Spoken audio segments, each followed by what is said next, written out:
17 black child actors from the early 2000s you'd never recognize today.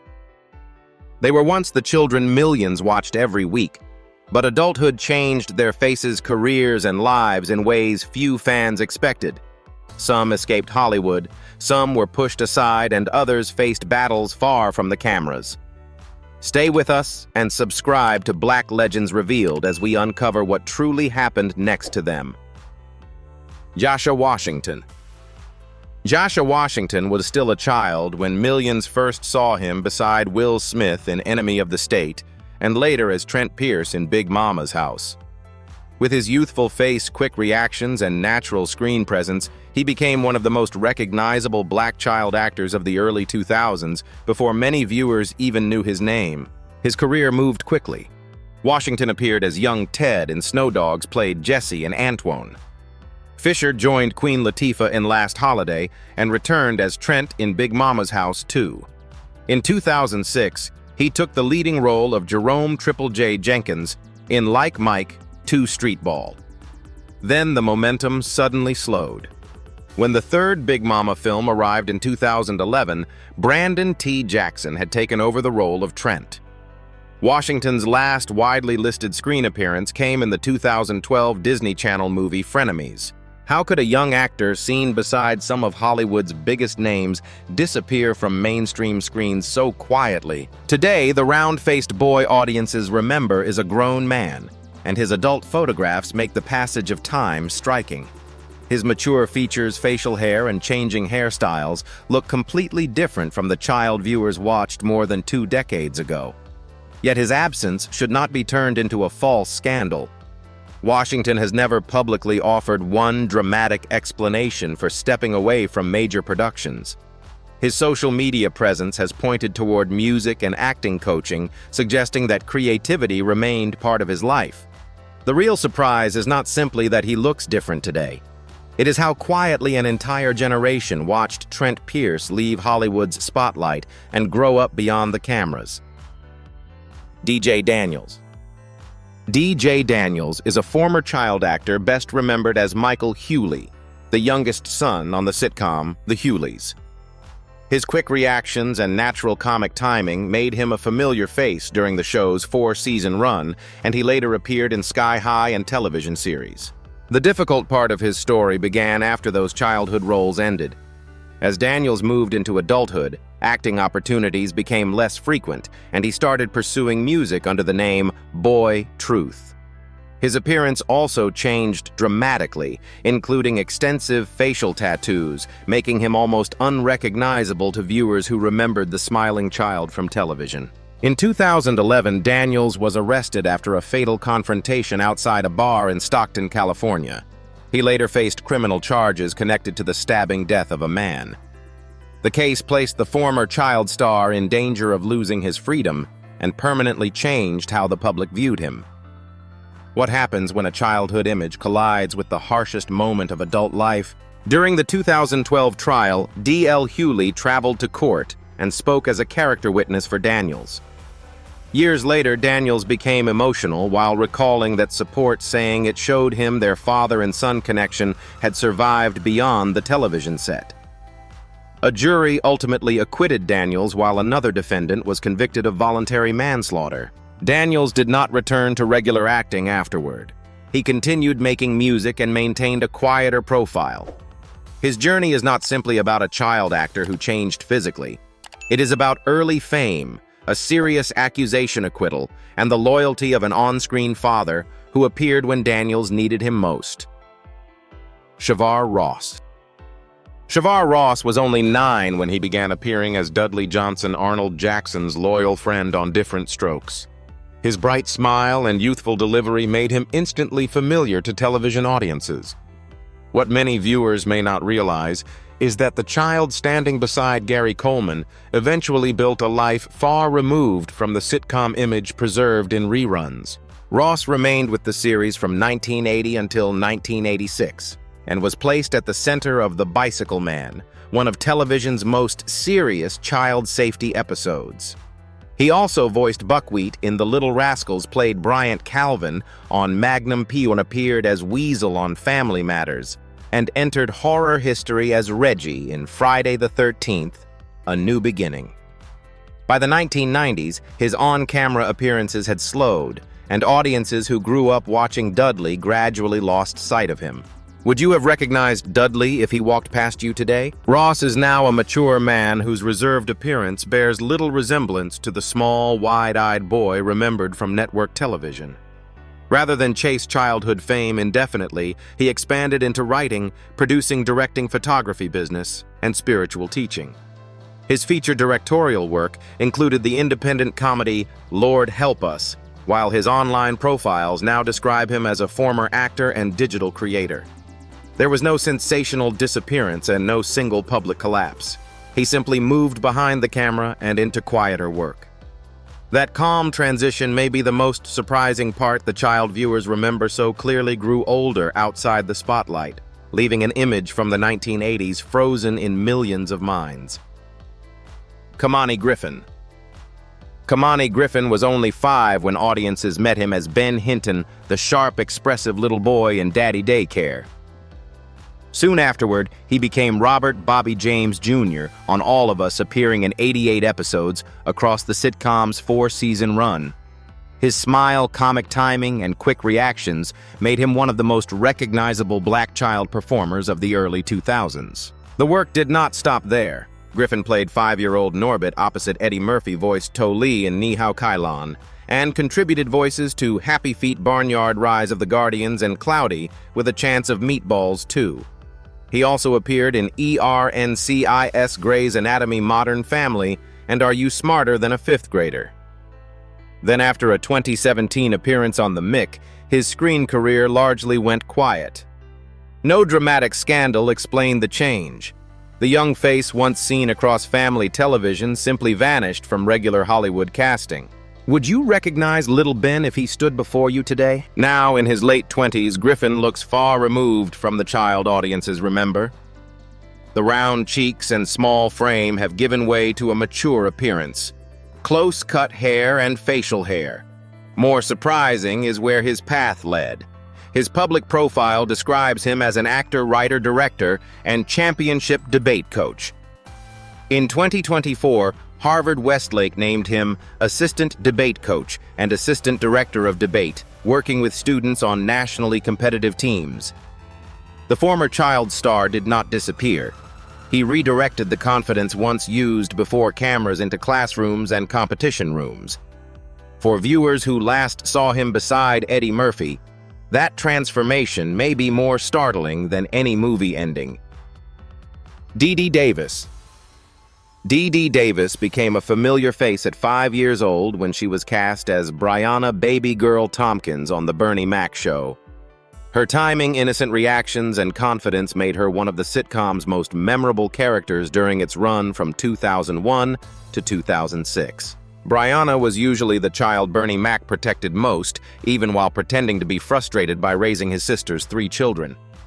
Davis could deliver a funny line without forcing it, but she also gave the family scenes warmth. Her work earned recognition while she was still in elementary school, and she later appeared in programs including ER and Strong Medicine. When The Bernie Mac Show ended, Davis did not continue building a visible Hollywood career. Her acting credits became limited, and she grew into adulthood away from television cameras. For viewers who remembered Baby Girl as a child with braids and a mischievous smile, seeing Davis as an adult created the surprise associated with former child stars. What happens when audiences remember a character more clearly than the person who played her? Davis has remained connected to the show's legacy. In later conversations, she spoke warmly about Bernie Mac and described Jeremy Suarez and Camille Winbush, who played her on-screen siblings, as people she considers like real family. She has also built a private adult life beyond the role that introduced her to millions. Dee Dee Davis did not leave behind a scandal or dramatic collapse. Her story is quieter. She experienced national fame before understanding what fame meant, then reached adulthood without allowing one childhood character to control every chapter that followed. Brandon Quinton Adams. Brandon Quinton Adams became one of the recognizable black child actors of the late 1980s and early 1990s. Audiences saw him in Michael Jackson's Moonwalker, Wes Craven's The People Under the Stairs, The Mighty Ducks, and The Sandlot, where he played pitcher Kenny DeNunez. Adams spent much of his childhood moving between sets, tutoring, and rehearsals. By the time many teenagers were attending school dances or building friendships, he had already gained more experience than adult actors. As he grew older, however, the roles became less frequent, and he chose to slow down rather than force himself to remain visible. What happens when a child gives Hollywood his youth and then asks for part of it back? Adams later explained that he wanted time to experience normal life after missing school events and other parts of growing up. He studied screenwriting and directing, explored work behind the camera, and pursued hip-hop under the name B. Lee. He also returned through voice acting, playing Rai in Kingdom Hearts 2, while his earlier films continued finding new audiences. His story is not one of public collapse. It is about a young performer recognizing that a famous childhood did not have to determine every decision of adulthood. Fans may still picture Jesse Hall challenging Coach Bombay or Kenny standing on the pitcher's mound, but Adams built a quieter life beyond those images. What many viewers missed is that Brandon Quinton Adams did not simply vanish. He stepped back, tested other creative paths, and allowed himself to grow beyond the characters that made him famous before he understood what fame demanded. Noah Gray-Cabey. Noah Gray-Cabey became familiar to television audiences as Franklin Cady's unusually intelligent young friend on My Wife and Kids. His formal clothes, serious expressions, and advanced vocabulary made him one of the sitcom's most memorable child characters. But acting was only one part of his remarkable childhood. Before Hollywood, Gray-Cabey was already performing classical piano in public. At 5 years old, he played with an orchestra at the Sydney Opera House, displaying unusual discipline for someone so young. After joining My Wife and Kids, he moved into a darker role as Micah Sanders on NBC's Heroes. While viewers continued to remember the small, curly-haired Franklin, he was growing up quickly away from the sitcom set. He completed high school at 15 and later attended Harvard University, placing education beside his work in entertainment. Would you recognize Franklin if you passed him on the street today? Gray-Cabey eventually returned to television with a completely different appearance and screen presence. He reprised Micah in Heroes Reborn, portrayed Dr. Elliot Dixon in Code Black, and later appeared in Pretty Little Liars, The Perfectionists, and All-American. The child, once known for tiny suits and polite one-liners, had become a mature actor, taking on doctors, athletes, and emotionally complicated young men. His deeper voice, facial hair, and stronger build may surprise anyone who remembers only his early comedy years. Noah Gray-Cabey never truly disappeared. He simply grew beyond the childhood image that television reruns kept frozen in time. Arthur Reggie III. In 1994, Arthur Reggie III stepped into the role of Alfred Alfie Parker on Nickelodeon's My Brother and Me. Set inside a middle-class black family, the sitcom gave young viewers something television rarely offered at the time: black children allowed to be funny, ordinary, and fully at the center of their own story. Alfie was the confident older brother who often found himself balancing basketball school friendships and the constant questions of his younger brother Dee Dee. Reggie played him with an easy rhythm that made the character feel natural. Although the series produced only 13 episodes, reruns helped it develop a loyal following long after its original run ended. After the show, Reggie appeared in Martin Sliders and the political satire Bulworth. He also voiced Jamal in the animated series Sea Bear and Jamal. Yet the momentum surrounding his childhood role did not lead to a long, highly visible acting career. As he moved into adulthood, his screen appearances gradually became less frequent. How do you move forward when audiences still remember you as the teenager you once played? Reggie later explored music under the name Arthur Showbusiness Reggie III. He has also spoken about the abrupt ending of My Brother and Me, the challenges surrounding young fame, and the difficulty of building an adult identity after becoming recognizable so early. Arthur Reggie III did not remain frozen in the role of Alfie, even if viewers continued to remember him that way. His journey shows how a short-lived television series can leave a lasting cultural impression, while the young actor behind it quietly continues searching for a life and creative voice beyond childhood fame. Ross Bagley. Ross Bagley became a familiar face in the mid-1990s as Buckwheat in The Little Rascals and Nicky Banks on The Fresh Prince of Bel-Air. His natural comic timing made him instantly recognizable. Yet the child actor who once appeared beside Will Smith eventually chose a future that looked nothing like the Hollywood path audiences expected. His career accelerated before he was old enough to understand fame. After The Little Rascals, Bagley joined The Fresh Prince during its final seasons and later reunited with Smith in the 1996 blockbuster Independence Day, playing Dylan, the son of Vivica A. Fox's character. He also voiced a puppy in Babe and appeared in several television productions. But the attention surrounding him became intense. Bagley later recalled being chased through shopping malls at the height of the sitcom's popularity. Rather than spend adulthood pursuing that same recognition, he stepped away and focused on building a quieter, more private life. Would you have recognized Nicky Banks if you passed him today? Bagley studied cinema and television arts at California State University, Northridge, then moved into work as a realtor and DJ. His appearance in the 2020 Fresh Prince reunion surprised viewers who had not seen him for years. The little boy remembered from family television was now a reserved adult, calmly explaining why he preferred life outside constant public attention. There was no hidden scandal or public collapse behind his disappearance. Ross Bagley simply made a decision many former child stars are rarely allowed to make. He grew up, changed direction, and refused to let childhood fame determine what the rest of his life had to become. Brandon Hammond. By 13, Brandon Hammond had already appeared in Menace to Society, Waiting to Exhale, Space Jam, and Mars Attacks.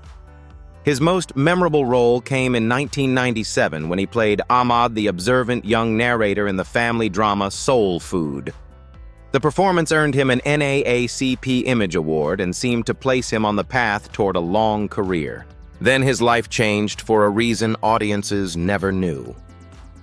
Shortly after Soul Food, Hammond began experiencing serious health problems, including chest pain and problems with his eyes. Doctors eventually diagnosed him with Castleman disease, a rare condition affecting the lymph nodes and immune system. Hammond later said he was advised to keep the diagnosis private because industry representatives feared it could hurt his career. How different might his future have been if Hollywood had allowed a sick child actor to speak honestly?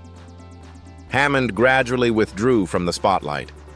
He still accepted a few roles, but his career slowed sharply while he focused on treatment and rebuilding his life away from public attention.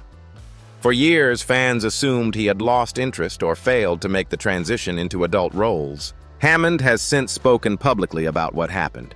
He has also begun developing Sunday Dinner: The Soul Food Reunion, a documentary bringing together cast members and examining the film's cultural impact. He has expressed interest in acting again, but on terms that protect his health and personal life. Brandon Hammond did not disappear because his talent faded. A private medical crisis interrupted a promising career while silence allowed the public to invent its own explanation and fill the missing years. Ashley Amari Adams. Ashley Amari Adams was only 3 years old when she began playing Cecilia C.C. Peterson on The Parent 'Hood. As the youngest child in Robert Townsend's television family, she brought blunt honesty comic timing and an unmistakable smile to all 5 seasons.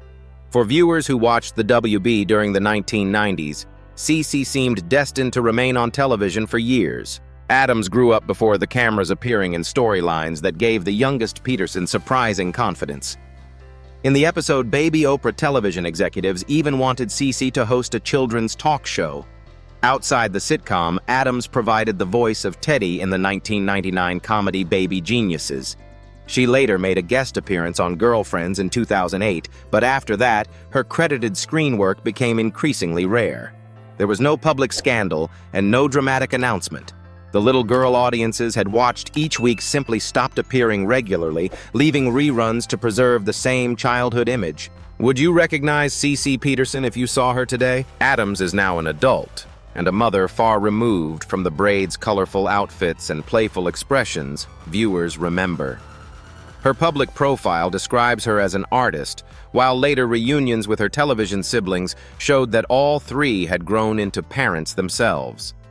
She has also returned to discuss memories of working with Robert Townsend, proving that the show remains an important part of her history, even though it no longer defines her daily life. Ashley Amari Adams did not vanish through tragedy. She quietly moved beyond acting, while an entire generation continued picturing her as the youngest Peterson child. Kiami Davael. Kiami Davael became instantly recognizable as Lavender Matilda's loyal and mischievous classmate in the 1996 film Matilda.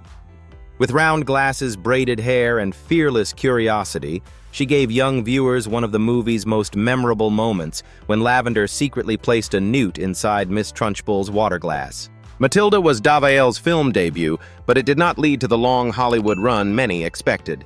She later appeared in the Pretender Promised Land Moesha, the Steve Harvey Show in the House and Grown Ups, before playing Shaniqua in the 2000 film Bruno.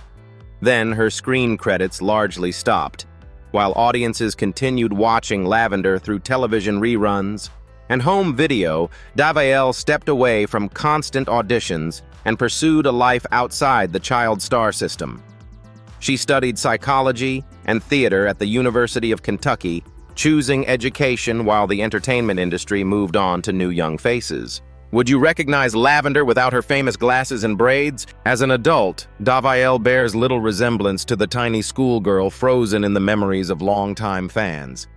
Yet she did not abandon creativity.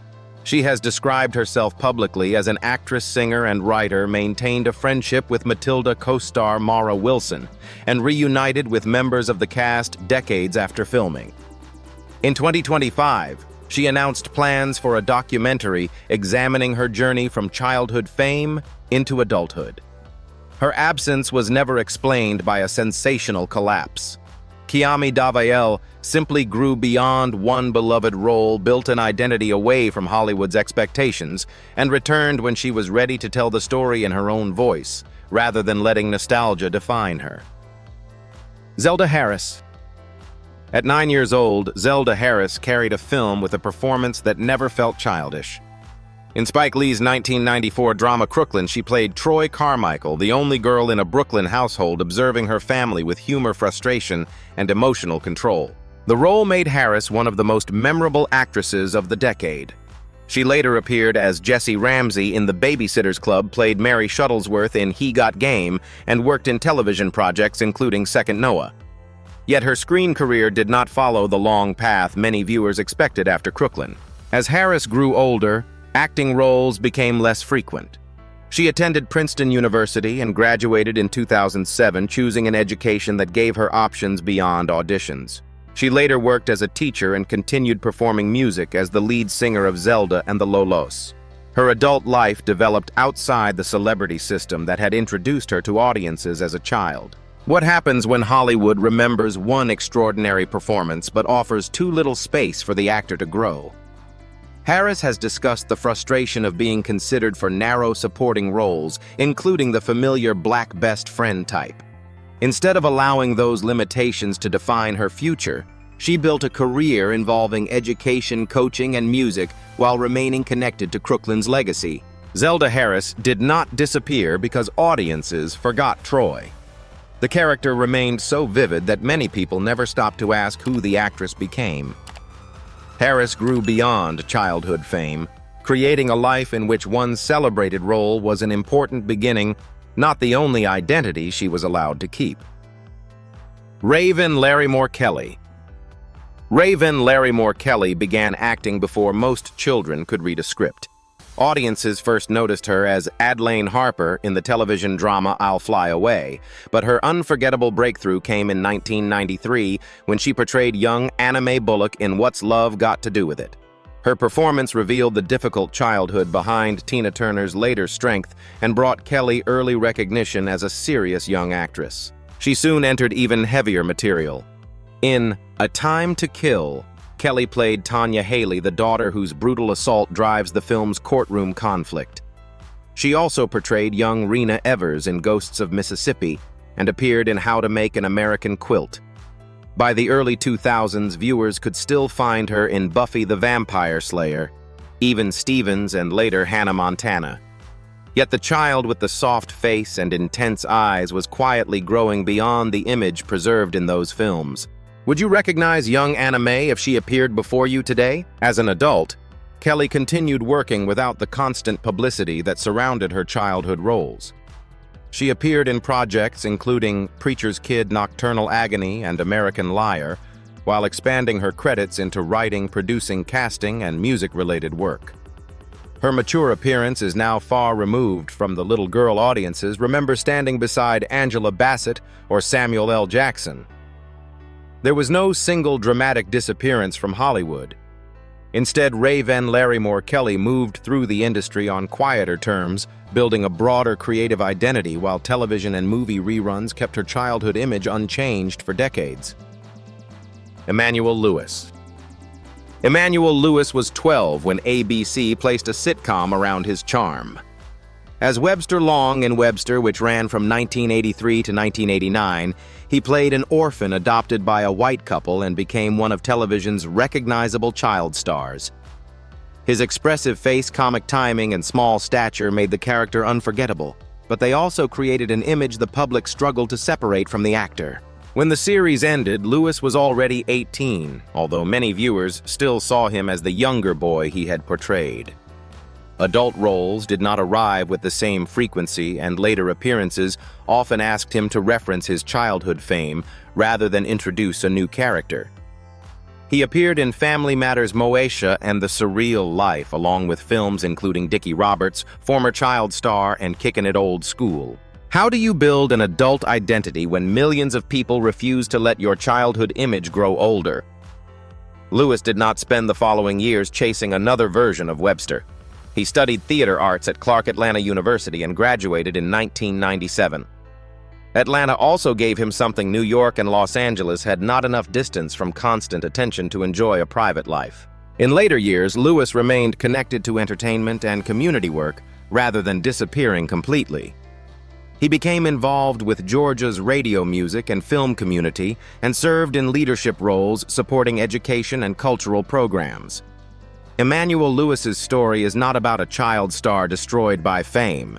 It is about a man whose most famous role remained permanently young, while he quietly built an adult life beyond it. Dion Richmond. Dion Richmond first caught attention as Kenny Budd, Rudy Huxtable's outspoken young friend on The Cosby Show. His small stature, serious delivery, and confidently misguided advice made him memorable.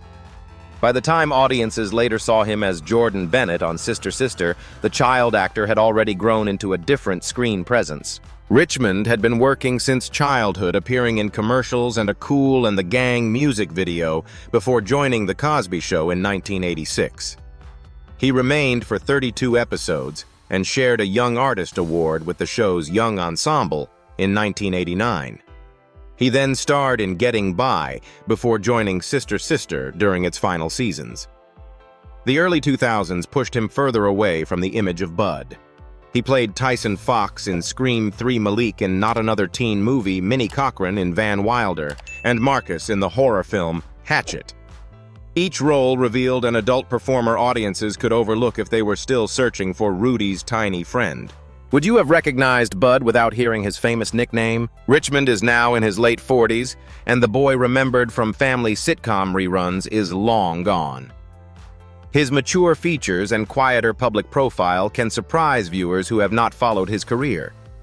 Acting became less frequent during the 2000s and 10s, although he appeared in the series finale of Psych and later returned in the 2022 television movie Cloudy with a Chance of Christmas. Dion Richmond did not simply disappear after childhood fame. He completed the difficult transition into adult roles, then stepped back from constant exposure, leaving millions of viewers with an image television has kept unchanged for decades. Jaimee Foxworth. Jaimee Foxworth became known to millions as Judy Winslow, the youngest daughter on Family Matters. She joined the sitcom in 1989 and remained through its fourth season, bringing warmth and playful energy to the Winslow household. Then Judy disappeared without an on-screen farewell, leaving viewers to wonder what had happened to the child they saw every week. Foxworth's exit was abrupt and steady acting work did not follow. As her family faced financial pressure, she struggled to find a place in an industry that had once welcomed her. In early adulthood, she entered adult entertainment under another name, a decision she later discussed openly, rather than allowing strangers to control the story. She also spoke about depression and substance misuse during that period. Her experience exposed a painful side of child stardom. A young performer could be recognizable across America, yet lose professional support almost overnight. Would you have recognized Judy Winslow if you met her today? Foxworth eventually stepped away from that chapter and worked toward rebuilding her life. She became a mother in 2009 and later spoke publicly about sobriety responsibility and the effort required to move forward. More recently, she has shared parts of her life online and co-hosted the SHE Show podcast with her sisters from 2020 to 2022. Now an adult with a completely different appearance and quieter public presence, she bears little resemblance to the smiling girl preserved in Family Matters reruns. Jaimee Foxworth's transformation is striking, but the deeper shock is how easily television erased Judy, while the young actress behind her was left to navigate adulthood largely on her own. These former child stars gave audiences unforgettable characters, but adulthood led them down very different roads. Some left Hollywood by choice, others watched opportunities disappear, and a few rebuilt their lives after painful struggles. So who succeeded, the actors who remained visible or those who escaped the pressure of fame? And did Hollywood protect these young performers or simply move on when they grew older? Share your opinion and tell us which story surprised you most. Follow and subscribe to Black Legends Revealed for more hidden journeys, forgotten faces, and honest stories behind the black stars who shaped our screens.